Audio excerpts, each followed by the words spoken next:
سب سے پہلا حکم کیا ہے اللہ کا؟ وَاعْبُدُوا اللَّهَ. تبھی اللہ قرآن میں اہل جہنم کے بارے میں کیا فرماتے ہیں کہ قَالُوا لَمْ نَكُ مِنَ الْمُصَلِّينَ وَلَمْ نَكُ نُطْعِمُ الْمِسْكِينَ وَكُنَّا نَخُوضُ مَعَ الْخَائِضِينَ.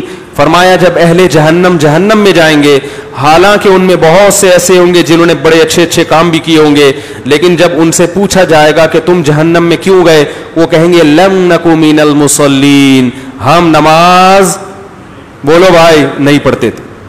کافروں سے سوال ہو رہا ہوگا اور کافر کہیں گے کہ ہم نماز بولو نا، سوال پہ تو کافر تو نماز کا مکلف ہی نہیں ہے.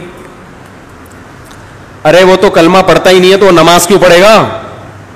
تو دنیا میں مکلف نہیں ہے، آخرت میں اس سے نماز کا سوال بولو نا ہوگا، سوال ہوگا اس سے، نماز حج کا بھی سوال ہوگا اس سے، زکوٰۃ کا بھی سوال ہوگا. تمام عبادتوں کا علماء کا اس پر اتفاق ہے کہ کافر سے آخرت میں ان تمام عبادتوں کا سوال ہوگا. کیوں؟ یہ سوال پیدا ہوتا ہے نا، کیوں ہوگا بھائی؟ جب وہ ایمان ہی نہیں لایا تو کیوں ہوگا؟ اس لیے سوال ہوگا کہ تمہیں یہ کیوں خیال نہیں آیا کہ ہمارا کوئی رب ہے اور ہمیں اس کی عبادت کرنی ہے.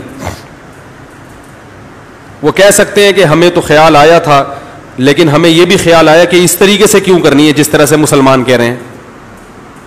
بھائی ہم اخپل طریقے سے کریں گے، آپ کی سمجھ میں نہیں آ رہا تو کافروں کی سمجھ میں کہاں سے آئے گا؟ بھائی وہ کہیں گے ہم کریں گے اپنی مرضی سے، مسلمانوں والے طریقے سے کیوں؟ نماز کیوں؟ بھائی ہم تو اپنے طریقے سے کریں گے نا، ہم نے مخلوق کو خوش کیا، ہم نے بہت اچھے اخلاق کا مظاہرہ کیا، ہم نے اتنے ٹس بنائے، تو ان چیزوں سے بھی تو اللہ خوش ہوتا ہے نا. مسلمان جو کہتے ہیں کہ نماز ہی پڑھو، یہ والا طریقہ کیوں نہیں آ رہا سمجھ میں؟ بھائی یہ والا طریقہ اس لیے کہ اللہ کہے گا کہ میں نے پیدا کر کے تمہیں چھوڑ دیا. یہ کیسے ممکن ہے؟ جب میں نے پیدا کیا تو میں نے اپنی عبادت کا اور اپنے آپ کو خوش کرنے کا کوئی طریقہ بھی تو بتایا ہوگا.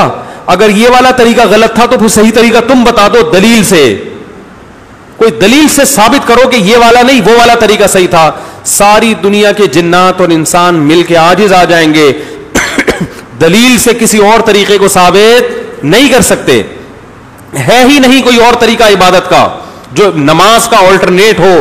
مجھے ایک بات بتاؤ، دنیا میں بہت ساری قومیں ہیں جو عبادت کے لیے لوگوں کو بلاتی ہیں.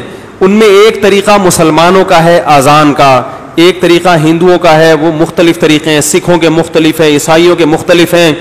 اگر کچھ لوگوں کو بٹھایا جائے جو بالکل نیوٹرل ہو کے فیصلہ کریں کہ بالکل نیوٹرل ہو کے بتاؤ کہ کون سا طریقہ ایسا ہے جس کو فطرت اپیل کرتی ہے اور وہ کہتی ہے گاڈ گفٹڈ ہو سکتا ہے، یہ انسانوں کا بنایا ہوا نہیں ہو سکتا. اللہ کی قسم اگر انسان تعصب سے پاک ہو کر بات کرے گا تو کہے گا صرف اذان ایک ایسا طریقہ ہے جو انسانوں کا بنایا ہوا نہیں ہو سکتا. ایسی چاشنی ہے اس میں.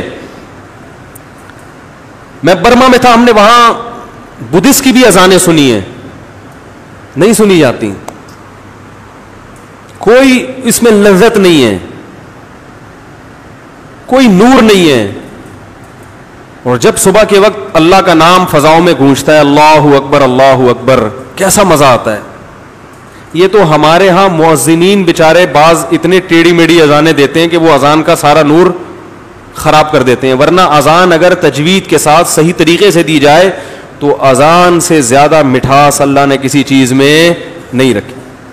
مجھے یاد ہے میں ایک دفعہ ظہر کی اذان دے رہا تھا مدرسے میں.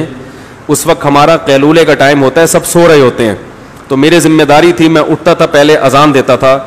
تو حضرت نے ہمیں اذان سکھائی تھی بالکل نپی تلی تجوید کے ساتھ، تمیز سے،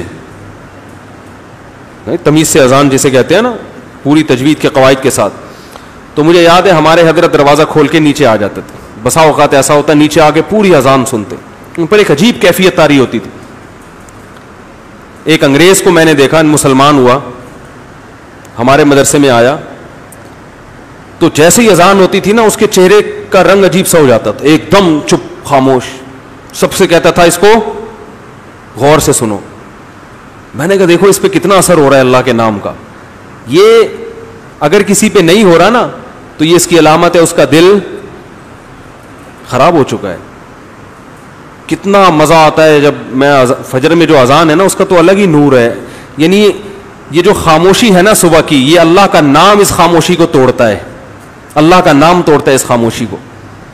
تو اللہ تعالیٰ قیامت میں کافر سے بھی یہ سوال کریں گے کہ نماز کیوں نہیں پڑھی, میری عبادت کیوں نہیں کری. وہ کہے گا اللہ میں تو اس کو مانتا نہیں تھا. تو اللہ کہے گا کیوں نہیں مانتے تھے, اس میں کیا خرابی تھی. وہ کہے گا یہ محمد صلی اللہ علیہ وسلم نے پیش کی تھی, میں محمد کو نہیں مانتا تھا. اللہ کہیں گے کیوں نہیں مانتے تھے, کیا خرابی تھی ان میں. اگر محمد صلی اللہ علیہ وسلم نہیں تھے تو پھر صحیح کون تھا جس نے اللہ کا دین پہنچایا ہے, کون تھا ان کے مقابلے میں. یہ سارے سوالات کس سے ہوں گے قیامت کے دن, کافر. اور ان لبرل لوگوں سے بھی ہوں گے جو نماز نہیں پڑھتے مگر نماز پڑھنے کو ضروری بھی نہیں سمجھتے. کچھ مسلمان ایسے ہیں جو پڑھتے نہیں ہیں مگر اپنے آپ کو گناہگار سمجھتے ہیں کہ اللہ ہمیں توفیق دے, نمازیوں پہ فخر کرتے ہیں. لیکن ایک طبقہ مسلمانوں میں ایسا پیدا ہو چکا ہے بہت بڑے پیمانے پر جس کی نظر میں نماز روزے کی